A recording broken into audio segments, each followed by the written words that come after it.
For almost a decade now, true, scalable, beyond visual line of sight flight has felt like it's just over the horizon. Well, with the expected publication of Part 108, the industry is right on the edge of a fundamental shift. We're talking about moving from one-off exceptions to routine, everyday operations. So let's get into your professional briefing on what this all means for you. Right now, the biggest problem is that our current system, Part 107, just wasn't built for routine BVLOS. Every single time you want to fly beyond your line of sight, you need a special waiver. It's this case-by-case, permission-based system that honestly just doesn't scale.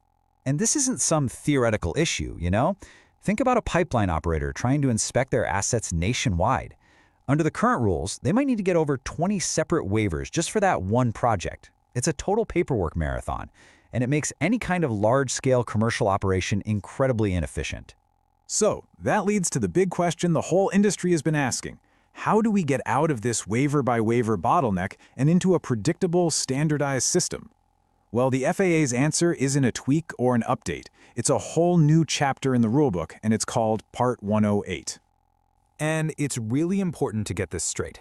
Part 108 isn't just Part 107.2. It's a completely separate, standalone framework. It has been built from the ground up specifically for the challenges of highly automated, long-range drone flights.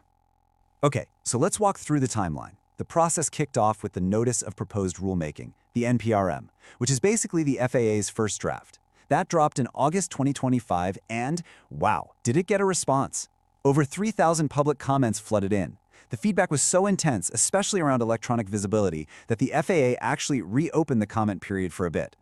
Now, the final rule is expected to be published on March 16, 2026, and we'll probably see implementation start about 6 to 12 months after that. You know, what's really fascinating here is the massive shift in philosophy. Under Part 107, everything rests on the shoulders of the individual remote pilot.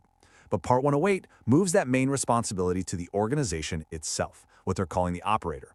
It's a recognition that these complex BVLOS missions are run by teams and systems, not just one person holding a controller. This whole approach is designed to standardize safety from the top down. So to try and balance safety with letting people innovate, Part 108 is proposing a two-tiered system. The path you end up taking is going to depend entirely on the risk and complexity of what you're trying to do. On one side, you've got what they call permitted operations. Think of this as the fast track for lower risk stuff, maybe pilot projects or smaller scale work. Those permits are good for 24 months. On the other side, you've got certificated operations. Now this is for the heavy hitters, the large-scale, higher-risk commercial operations. It means more FAA oversight for sure, but the big prize is that your certificate doesn't have an expiration date. And for those permitted operations, the FAA laid out some really specific limits. So for package delivery, you can run a fleet up to 100 aircraft, as long as they're under 55 pounds. For agriculture, you get a smaller fleet of 10, but the aircraft can be massive, up to 1,320 pounds. And for things like aerial survey and public safety, you're looking at 25 aircraft, up to 110 pounds each. These hard numbers give operators really clear targets to aim for when planning. Now, if you're going for the certificated route, the requirements are a whole lot tougher. They look a lot more like traditional airline rules. You'll need a formal safety management system, an SMS, which is basically your company's documented plan for managing risk. You'll have mandatory training programs, more data reporting, and, this is a big one, you'll have to coordinate your security with the TSA. This is absolutely the path for any organization that's serious about scaling up. All right, we can't really talk about Part 108 without getting into the controversies. Because, let's be honest, this proposal includes some of the biggest changes to airspace rules we've seen in decades, and the manned aviation world has some very serious concerns. And that brings us to what I'm calling the electronic conspicuity paradox. Okay, so ADS-B is the tech that manned aircraft use to broadcast their position. Part 108 says drones must be able to receive those signals so they can see other aircraft. But, and here's the paradox, the rule prohibits drones from broadcasting their own position. What's the result? A pilot in a helicopter has no way to see that drone on their traffic display. This one-way street of visibility is, without a doubt, a huge point of contention. And that leads directly to the next bombshell, right-of-way. For basically all of aviation history, the rule has been dead simple. Unmanned aircraft always yield to manned aircraft, period. Part 108 wants to flip that completely on its head.